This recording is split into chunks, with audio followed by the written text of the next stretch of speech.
Hello student, welcome back to this channel. तो आज हम करने वाले हैं नंबर थ्योरी के अंदर बहुत इंपॉर्टेंट टॉपिक हमारे पास है, ठीक है, अरिथमेटिक फंक्शंस।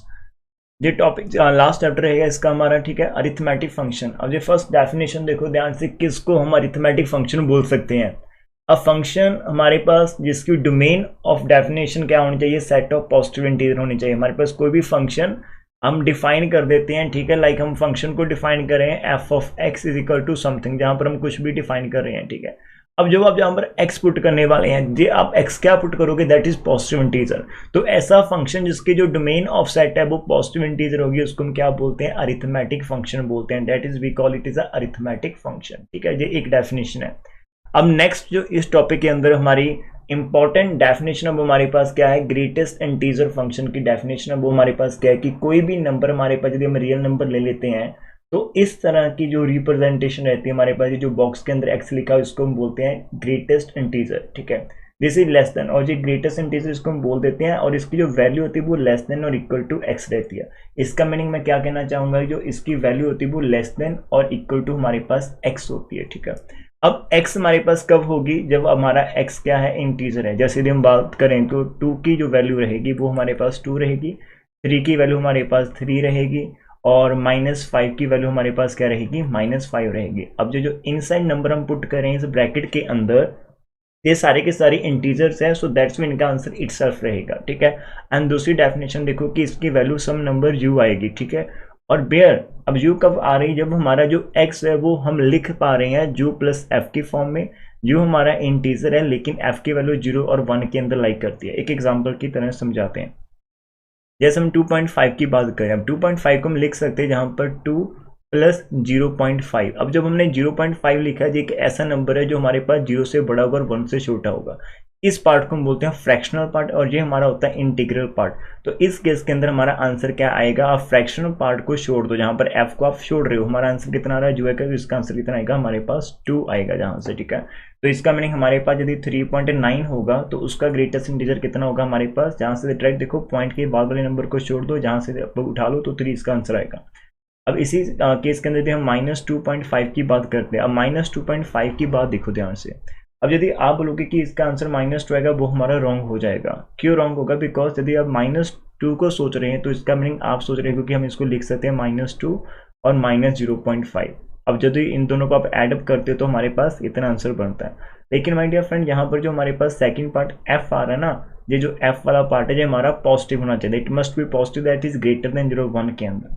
इसको पॉजिटिव करना पड़ेगा। तो इसको पॉजिटिव करने के लिए तो इसी नंबर को हम लिख सकते हैं -3 प्लस 0.5 की फॉर्म में हम लिख सकते हैं। अब देखो -3 प्लस 0. फॉर्म में जब आप लिख रहे हो तो इसका मीनिंग क्या होगा, ये पार्ट हमारा पॉजिटिव हो गया, -3 के अंदर 0.5 ऐड करते तो आपका आंसर वापस -2.5 ही रहेगा। तो इस केस के अंदर ये हमारा फ्रैक्शनल पार्ट हो गया जो कि गिवन रेंज के अंदर आ रहा है। तो जहां पर जो हमारा इंटीग्रल पार्ट को, तो इसका आंसर कितना आएगा, -3 आएगा, ठीक है। और अच्छे से समझते हैं इस ग्रेटेस्ट इंटीजर फंक्शन को, और अच्छे से समझने के लिए एक नंबर लाइन में आपको दिखाता हूँ, ठीक है। जहाँ पर यदि हम नंबर लाइन की बात करें, आप देखो जहाँ पर 1 लिख लो और जहाँ पर 0 लिख लो, ठीक है। जहाँ पर माइनस कर लो, -2 एंड -3 कर लो। इधर हमारे पास 1 कर लो, 2 कर लो और 3 कर लो, जो नंबर लाइन है। अब जब भी आप ग्रेटेस्ट इंटीजर की बात करोगे, जैसे हम -2 पॉइंट समथिंग की बात करें, अब -2.5 जो आपके पास है जहाँ पर कहीं ना कहीं होगा, ठीक है। नंबर लाइन के ऊपर जब भी आप इसको फाइंड करेंगे तो जो आपको गिवन नंबर है उसकी लेफ्ट साइड को आप उठा लो, जैसे ये सारी की सारी लेफ्ट साइड है, उन सभी नंबर, जितने भी नंबर लेफ्ट साइड के अंदर है, उन सभी के अंदर से जो सबसे बड़े वाला ग्रेटेस्ट इंटीजर है वो इसका आंसर होगा। अब लेफ्ट साइड के अंदर आपके पास जहां पर तो ये सारे के सारे पॉइंट में चलेगी, लेकिन ये जहां पर -4 होगा, अब जो माइनस है ये सबसे बड़ा वाला है, तो सबसे बड़ा, तो इसका आंसर -3 हो गया। और समझाता हूँ, यदि हम यहाँ पर 2.9 की बात कर लेते हैं, ठीक है। 2.9 का जब आप ग्रेटेस्ट इंटीजर देखोगे तो आपने 2.9 से कहाँ पर जाना, लेफ्ट साइड को आपने स्टडी करना, लेफ्ट साइड को स्टडी करना। इसकी लेफ्ट साइड बहुत सारे नंबर है, लेकिन उन सब नंबर से जो सबसे बड़ा है वो क्या है, हमारा 2 है। तो इसका आंसर कितना हमारे पास 2 आएगा। तो नंबर लाइन के वे से भी हम देख सकते हैं। जैसे हम जहाँ पर -2.5 की बात करें, जैसे हम क्या इसका आंसर हम -2 दे सकते हैं, जब आप नंबर लाइन की डेफिनेशन के साथ इसको याद करेंगे कि हमने सिर्फ लेफ्ट साइड के अंदर देखना है, तो जो आपका -2.5 है उसकी लेफ्ट साइड के अंदर हमने सिर्फ स्टडी करना है, जबकि हमारा ये जो 2 -2 है जो तो राइट साइड के अंदर, तो ये तो आंसर हो ही नहीं सकता। तो आप लेफ्ट साइड में देखेंगे और वहां पर देखेंगे बहुत सारे इंटीजर में मिल जाएंगे, उन सबसे जो बड़े वाला होगा दैट इज अवर आंसर। तो this is the greatest integer function. Hope so ये आपको समझ में आ गया होगा, ठीक है, कि कैसे हम इस फंक्शन को जहां पर डिफाइन कर पा रहे हैं। इतना हो गया। नेक्स्ट मूव करते हैं। नेक्स्ट मूव करना है तो जहां पर एक डेफिनेशन मैंने लिखना चाहता था कि फंक्शंस हमारे पास अभी दो फंक्शन डिफाइन करेंगे, एक टाउ के साथ और एक हम सिग्मा के साथ डिफाइन करेंगे। इसके अंदर जो सबसे पहला हमारे पास डिवाइजर फंक्शन है, डिवाइजर फंक्शन की डेफिनेशन हम नीचे लिख देते हैं, ठीक है, आपके लिए। अब डेफिनेशन इसकी मैं जहां पर लिख देता हूँ, डिवाइजर फंक्शन जो हमारे पास है। अब डिवाइजर फंक्शन यदि हम बात करें तो इसको जो डिनोट करते हैं टाउ ऑफ एन के साथ हम डिनोट करते हैं। हल्का हल्का समझा देता हूँ, ठीक है। यहाँ पर क्या होता है कि इफ हमारे पास एन कैसा है, एक पॉजिटिव इंटीजर है, if n is a positive integer, ठीक है, हमारे पास एन एक पॉजिटिव इंटीजर है, तो देन ये जो टाउ एन होगा ये किसको रिप्रेजेंट करेगा? Tau n is the number of all positive divisor रहेंगे, the number of all positive divisors, ठीक है, the number of all positive divisors of n हमारे पास रहेंगे, ठीक है। एक बार इसको चेक कर लेते हैं, ठीक है, नंबर ऑफ डिवाइजर। अब एक एग्जांपल देखो, हम निकालना चाहते हैं टाउ ऑफ वन, तो इसका आंसर कितना आएगा? अब जहां पर नंबर वन है तो वन को कौन डिवाइड कर सकता है? और पॉजिटिव की बात करें यहाँ पर वन को वन भी डिवाइड कर सकता है और माइनस वन भी, लेकिन हमें सिर्फ वन का चाहिए, तो वन को सिर्फ एक नंबर डिवाइड करता है, तो टाउ वन का आंसर कितना आ जाएगा? वन, ठीक है। यदि हम टाउ टू की बात करें तो टाउ टू का मीनिंग क्या रहेगा कि we want to find the number of divisor of two. अब टू को देखो कौन कौन डिवाइड करता है, जो पॉजिटिव है, वन भी डिवाइड कर सकता है, टू भी, तो हमारे पास वन इंटू दो ऑप्शन रहती है, तो टाउ टू का आंसर टू आ जाएगा। टाउ थ्री की बात करें तो टाउ थ्री का आंसर भी हमारे पास टू ही आएगा, बिकॉज ये टू एंड थ्री हमारे प्राइम नंबर्स है। प्राइम नंबर को सिर्फ दो ही नंबर डिवाइड करते, एक वन और एक क्या होता है? इटसेल्फ होता है। यदि हम टाउ फोर की बात करें तो टाउ फोर को कौन कौन डिवाइड करता है? यहाँ पर एक्चुअली हमने टाउ फोर का meaning number of divisor which divide our four, ठीक है, हमने नंबर ऑफ डिवाइजर देखने जो फोर को डिवाइड करे, और फोर को कौन कौन डिवाइड करता है? फोर को वन डिवाइड करता है, टू डिवाइड करता है और फोर डिवाइड कर सकते हैं। इसका मीनिंग टोटल थ्री नंबर्स वहां पर रहेंगे जो फोर को डिवाइड कर सकते हैं, ठीक है। इसका आंसर हमारे पास कितना चाहिए? तो इसका आंसर हमारे पास थ्री आना चाहिए, ठीक है। तो इसका आंसर हमारे पास थ्री आना चाहिए, तो इतना हम यहाँ पर करें, ओके। और आफ्टर दैट और एग्जांपल देख लेते हैं यहाँ पर, ठीक है, जस्ट वेट।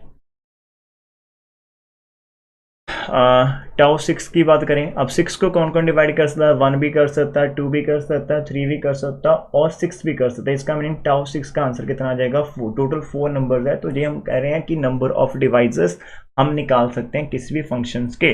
अब ये नंबर ऑफ डिवाइसेस जब आप कर रहे हो तो इसी के साथ मैं आपको एक यहाँ पर आर्टिकल करवाना चाहूँगा, ठीक है। आर्टिकल देखते हैं हमारे पास क्या रहता है कि एक आर्टिकल हमारे पास की जो स्टेटमेंट है वो हमारे पास क्या है कि find the number of devices, find the number of divisor, find the number of divisors of a natural number, ठीक है। किसी भी नेचुरल नंबर के आप कैसे नंबर ऑफ डिवाइजर निकाल सकते हो, इसको प्रैक्टिकल पे में समझेंगे, ठीक है। ये तो करना ही आर्टिकल, साथ में हमने how to reach this point, है ना, वो सब कुछ हम साथ साथ में करते चलेंगे। अब इस आर्टिकल कैसे करेंगे, प्रूफ करते हैं। हमने उसने बोला है कि हमने क्या करना है कि we want to find the number of divisor of natural number. तो सबसे पहले हम लेट करेंगे इसका प्रूफ कि let N be any natural number, let N be any natural number है, ठीक है, नेचुरल नंबर। तो स्टेप बाय स्टेप करेंगे। और यदि हमारा नेचुरल नंबर है तो नेक्स्ट स्टेप क्या होगा कि बी नो दैट कि any natural number can be written as prime factorization. तो हर एक नंबर की प्राइम फैक्टराइजेशन रहती है और वो प्राइम फैक्टराइजेशन यूनिक रहती है। जैसे आप 10 की बात कर लो तो we can write it as 2 into 5, तो इसकी पावर 1 1 आ जाएगी। आप 15 की बात कर सकते हो तो we can write it as 3 into 5 लिख सकते हो। आप 50 की बात कर सकते हो, we can write it 2 into 5 into 5 हम लिख सकते हैं, दैट इज 2 की पावर 1 इंटू 5 की पावर 2। तो हर एक नेचुरल नंबर की प्राइम फैक्टर करें कि हर एक नेचुरल नंबर के प्राइम फैक्टर्स तो हम जहाँ से खुद से लिख सकते हो, जहाँ देखो डिस्टिंक्ट प्राइम नंबर्स हमारे पास होते हैं। इसका मीनिंग एन को भी हम लिख पाएंगे, कोई ना कोई प्राइम फैक्टर P1 होगा, इसकी पावर अल्फा 1 हो सकती है, P2 इसकी पावर अल्फा 2 हो सकती है, P3 इसकी पावर आप अल्फा 3 कर सकते हो, अप टू सोन जो हमारे पास P के रख लेते हैं और इसकी पावर अल्फा के रख लेते हैं। यहाँ पर देखो जो पावर्स आ रही है वो कम से कम आपके पास कितनी होगी पावर, तो पावर की वैल्यू जो अल्फाज है वो 1 से बड़े हो सकते हैं और K तक चलेंगे, ठीक है, जो अल्फा की वैल्यूज हमारे पास आएंगी, ठीक है।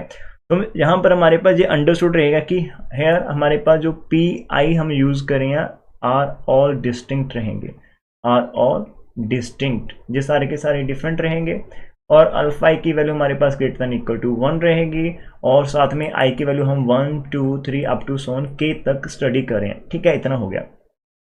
अब एक छोटी सी डेमो देता हूँ आपके पास, कैसे हम इसको डेमो कर सकते हैं। लाइक हम यदि किसी नंबर के प्राइम फैक्टर से निकाल रहे हैं, अब देखो एक छोटा सा डेमो देना चाहूँगा। जैसे हम 50 की बात कर रहे हो, 50 को मैंने लिखा 2 इंटू 5 की पावर 2 लिखा। अब देखो जहाँ पर इस 2 को कौन कौन डिवाइड कर रहा है, इस 2 को कौन कौन डिवाइड कर सकता है, इसको 1 एंड 2 डिवाइड कर सकता है। ठीक है, अब जो 5 का स्क्वायर इसको कौन कौन डिवाइड कर सकते हैं, इसको 1 भी कर सकता है, इसको एक 5 भी कर सकता है, इसको 25 का स्क्वायर भी कर सकता है। ये 3 नंबर इसको डिवाइड कर सकते हैं।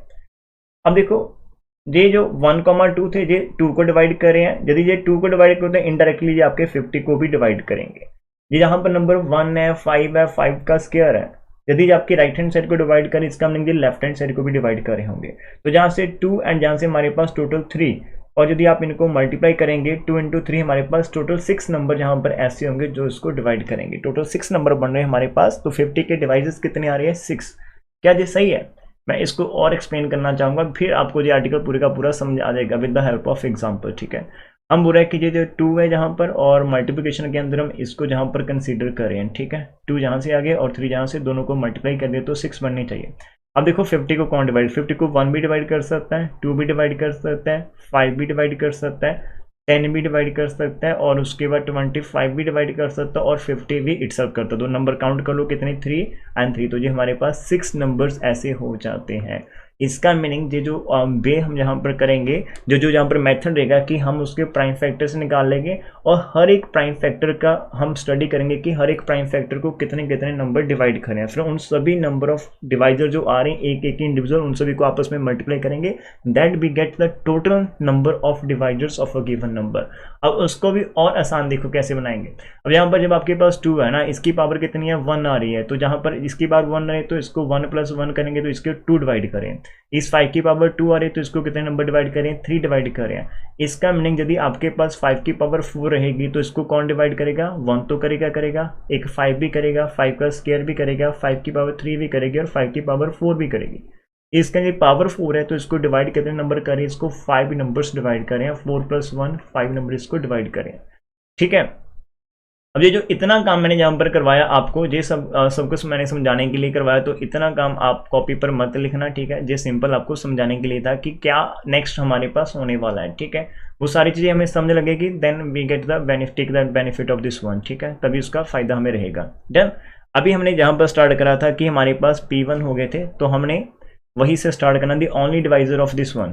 तो हर एक को लिखेंगे यहाँ पर, दी ओनली हमारे पास जो डिवाइजर है हर एक के, हमने दी ओनली डिवाइजर ऑफ जो फर्स्ट वाला हमारे पास P1 की पावर α1 आ रही है, इसके कितने डिवाइजर होंगे, इसको एक तो 1 डिवाइड करेगा, फिर P1 करेगा, फिर P1 की पावर यहाँ पर P2 की पावर 2 करेगी, फिर P3 की पावर 3 करेगी। ठीक है, सॉरी पैर के अंदर 1 ही चल रहा है, 1 and 1 चल रहा है, और इसको चलते चलते P1 की पावर α1। अब α1 कितना है, उससे सारे के सारे नीचे वाले डिवाइड करेंगे। एक छोटा सा डेमो वापस देता हूँ। जैसे मैंने जहाँ पर मैंने समझाया था कि 5 की पावर 4 को कौन डिवाइड करेगा, 5 की पावर 4, 5 की पावर 3, 5 की पावर 2, 5 की पावर 1 एंड 1 तक। तो सिमिलरली हमने जहाँ पर लिखा हुआ है कि यहाँ पर इसको P1 की पावर α1 को कौन डिवाइड करेगा, इसकी पावर α1, फिर हम इसको बैक चल रहे कम करते करते, जैसे 3 वाला भी करेगा, 2 वाला भी करेगा, 1 वाला भी करेगा, और सिंपल 1 भी करेगा। और ये टोटल कितने नंबर हो जाएंगे, जो लास्ट में आपके लिखा होता है ना, जहाँ से 1 से लेकर α1 तक, तो ये बन रहे हैं, और एक साथ में हमारे पास एक एक्स्ट्रा चल रहा है। तो नंबर ऑफ डिवाइजर्स कितने रहेंगे हमारे पास, नंबर ऑफ डिवाइजर्स यदि हम बात करें तो number of divisors is equal to α1 + α होंगे। तो सिमिलरली हम यहाँ पर लिख देंगे, तो हमारे पास number of divisor of second one कितने हो गए, सिमिलरली नंबर ऑफ डिवाइजर्स किसके, सेकंड वाले के। सेकंड क्या था, P2 की पावर α2 थी, तो इसके कितने होंगे, α2 + 1 होंगे। ठीक है, एंड जी एज इट सोन चलते रहेगा। ठीक है, तो फिर हम यदि नंबर ऑफ डिवाइजर की बात करें, number of divisors of PK की पावर α कितने आएंगे, αk + 1 आएंगे। तो माय डियर स्टूडेंट, हमने इंडिविजुअल तो फाइंड कर लिया, लेकिन n हमारा क्या है, इन सभी प्राइम नंबर्स की मल्टीप्लिकेशन। तो उसका आंसर क्या होगा, इन सभी जो रिजल्ट आ रहे हैं उनकी मल्टीप्लिकेशन के इक्वल रहेगा, जो हमने पहले से ही समझ रखा होता है। ठीक है, तो देयरफॉर यदि हम बात करें कि हमारे पास टाउ एन, और इसको डी एन भी लिख सकते हैं, डिवाइजर ऑफ एन, ठीक है, total number of divisor of N जिसको हम बोल देते हैं, ये कितना आएगा, अल्फा 1 + 1 को मल्टीप्लाई करना पड़ेगा, अल्फा 2 + 1 को मल्टीप्लाई करना पड़ेगा, अल्फा 3 + 1 को, और up to so on alpha के +1 को डिवाइड करना पड़ेगा, ठीक है। तो this is the final answer, इतने नंबर ऑफ डिवाइजर रहेंगे। आप स्टूडेंट्स की हेल्प के लिए एक एग्जाम्पल ले लेते हैं, ठीक है। एग्जाम्पल के अंदर हम क्या करेंगे, एक कोई भी क्वेश्चन उठाएंगे और वहां से उसके नंबर ऑफ डिवाइजर फाइंड करने की कोशिश करेंगे, ठीक है। जैसे मान लो कि हमारे पास एक एग्जाम्पल दी हुई है कि find the divisor, find the number of divisors हमने फाइंड करने किसके, मान लो जहाँ पर हमें 630 दिया हुआ है। तो पूरे का पूरा प्रोसीजर कैसे चलेगा, तो माय डियर स्टूडेंट सबसे पहले हम क्या करेंगे, हम 630 के प्राइम फैक्टर्स निकालेंगे, ठीक है, प्राइम फैक्टर्स। तो 2 से डिवाइड करेंगे तो 3 पर चला जाएगा, जहाँ पर हमारा 1 पर और 5 पर चला जाएगा। फिर आप इसको किससे डिवाइड कर सकते हो, आप इसको 3 से भी डिवाइड कर सकते हो, 3 1 का 1, फिर 0 आ जाएगा और 5 पर चला जाएगा, and we can still divide by 3, 3 3 का 9 और 5 पर चला जाएगा, और फिर हम इसको 5 से डिवाइड कर सकते हैं 7 पर, 7 का 1 पर आ जाएगा। तो ये प्राइम फैक्टराइजेशन रहेगी। तो 630 की जो प्राइम फैक्टर इसके अंदर 2 1 टाइम आ रहा है, 3 हमारे पास 2 टाइम्स आ रहा है, 5 हमारे पास 1 टाइम आ रहा है, और 7 हमारे पास 1 टाइम आ रहा है। इसका मीनिंग यदि आप इसको कंपेयर करना चाहते हैं, P1 की पावर अल्फा 1, P2 की पावर अल्फा 2 इंटू P3 की पावर अल्फा 3, मैं पूरे का पूरा डिटेल में समझा रहा हूँ, जो ऊपर हमें दिया होता है इससे हम कंपेयर करते हैं। तो हमारे पास अल्फा 1 कितना आ रहा है, 1 आ रहा है, अल्फा 2 कितना आ रहा है, 2 आ रहा है, अल्फा 3 कितना आ रहा है, 1 आ रहा है, और अल्फा 4 हमारे पास कितना आ रहा है, वो भी हमारा 1 बन रहा है, ठीक है, जहाँ पर इतना आप देख सकते हो। तो देयरफॉर नंबर ऑफ डिवाइजर की यदि हम बात करें, तो therefore number of divisor, therefore number of divisors of 630 ये किसके इक्वल रहेंगे, विच इज इक्वल टू, हमारे पास किसके इक्वल आएंगे, अल्फा 1 + 1, दैट इज, ये हमारा अल्फा 1 + 1 है, तो that is 1 + 1 multiply 2 + 1 multiply 3 sorry 2 + 1, और अल्फा 3 हमारा कितना है, ये हमारा 1 ही है, तो 1 + 1 आ गया मल्टीप्लाई, और लास्ट वाला भी हमारा 1 ही है, तो 1 + 1 होगा। तो एक्चुअल के अंदर जो हमारा 2 × 3 × 2 × 2 हो चुका है। तो देख लो कितना बन रहा है हमारे पास, 2 2 का 4, 2 का 8, और जो हमारे पास 24 आ रहा। तो इसका आंसर ये आ जाएगा कि number of divisor of 630 are this one. अब आपके लिए एक होमवर्क है, होमवर्क के अंदर आप स्टूडेंट्स ने क्या करना है, आपने नंबर ऑफ डिवाइजर्स फाइंड करने हैं, ठीक है। आपने किसके नंबर ऑफ डिवाइजर फाइंड करने हैं, आप डिवाइड करोगे 29645 के, आप फाइंड आउट करोगे 3240 के, आप फाइंड करोगे 500 के, आप डिवाइड करोगे 600 के, और आप करोगे 9504 के।